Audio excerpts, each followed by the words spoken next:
Hey, fifth graders, this is Miss Coatney, and I am here to tell you about an extra credit opportunity. That's right, I said extra credit. That thing you asked for all school year, and we kept saying no. Well, now you have an opportunity to get it. So, whatever your score is in quarter three for ELA, you can get up to 3, 4, or 5 points added to your quarter three grade. That's huge, right? You can move up an entire letter grade with that many points. So really, really pay attention to what I'm going to tell you about. All right, so for your ELA extra credit assignment, you're going to write a narrative essay. You are going to tell us about your experiences and feelings during the coronavirus. The way you're going to submit your assignment for extra credit is you can either email your writing assignment to your teacher's email address, or you can take a picture of your writing and send it to your teacher's Google Voice number. All right. We have one other option of you being able to mail your assignment to the school. And so if you need to use this option and you need to have your assignment mailed, then you will need to let your teacher know so that we can have that sent to your address. All right. So let's learn a little bit more about this assignment because it could be a little confusing if we aren't totally sure about how to do it.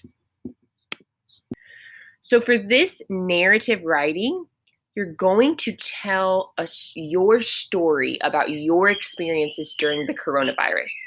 One of your paragraphs should be about how you are feeling as you live through the coronavirus. Is there anything that you're afraid of? One paragraph should be about what your days are like during the coronavirus. What are you doing with your time? Tell us about that. And your last paragraph should be about what you miss about school. Now, this may seem still a little bit difficult, so to help you guys feel a little bit better about this assignment, I'm going to show you a few examples written by students your age. All right, so let's look at this example here by a student who wrote it and is 11 years old. Here are the 3 things I'm feeling most: curious, bored, and annoyed. You probably couldn't imagine how many times people constantly tell me, wash your hands, don't touch your face, and stay away from people who look sick or are coughing. Like I don't know how to do these things. I also have questions though, like who was the first person to get coronavirus? How did he or she get it? Also, can you spread it by tears? For example, if you cry into a stuffed animal and your friend hugs it, would any germs spread? The coronavirus is going to be a part of history now. Last year, I had to interview a relative about something like Y2K, or the Holocaust, or the Great Depression, and I feel like this will be considered some important part of history, and someone could interview me about this someday. Right now, we have a schedule for every day, and that includes a walk just to get a break from our house and some fresh air. I really do miss my classmates, though. Other than knowing if I get the coronavirus, I could pass it on to someone else who's old and die, life is between good and okay. If there are other kids in the world who feel worried or scared or whatever they feel, they should know they are not the only ones feeling this way.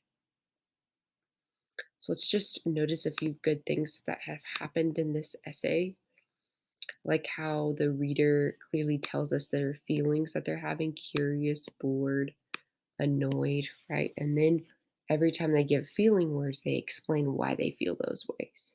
So if the writer is annoyed, she explains how she was annoyed. She's annoyed when people kept telling her what to do and she knew how to do it. She is curious because she asks a lot of questions in the second paragraph, right? So really include feeling words that you're having throughout this time, but explain to us why. Give us situations when those things are happening. Make sure that you explain to us what your days are like.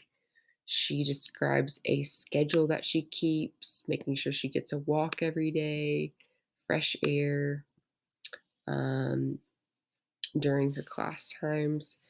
And then she talks about missing school, that she misses her classmates, right? Could go into a little more details about that. And some of you will have more details about some of these questions than others, but we just want you to make sure that you answer all these questions in your 3 paragraphs for your narrative essay. The last compliment I want to give this student is that they used dialogue. We see these quotation marks where she is quoting the things people have been saying to her. And so that's a neat thing to use in a narrative writing, using dialogue, descriptive words, feeling words, obviously, sound effects, because it's your story to tell. So whatever you're hearing, seeing. Okay, last thing I want to remind you guys is that this assignment is taking place from April 29th through May 10th. It is due on May 10th. So put that on your calendar or a reminder. But May 10th is the final due date. So work hard, do your best to create your best narrative essay. And the last thing I wanted to show you is that we're going to provide you with sentence stems. And just in case you need a little help with your writing or just getting started on it, we would love for you to be able to add on to these sentence stems and add in your own information. But these could be used just to help you get started if you need it. So these sentence stems have I feel blank because blank. For example, I experienced blank when I wish that. And we even have examples of types of feelings you could have, types of things that you could be doing you might miss about school. So use this as a guide to help you, but really try to add your own creative voice to your narrative writing. We want it to sound like you specifically, okay?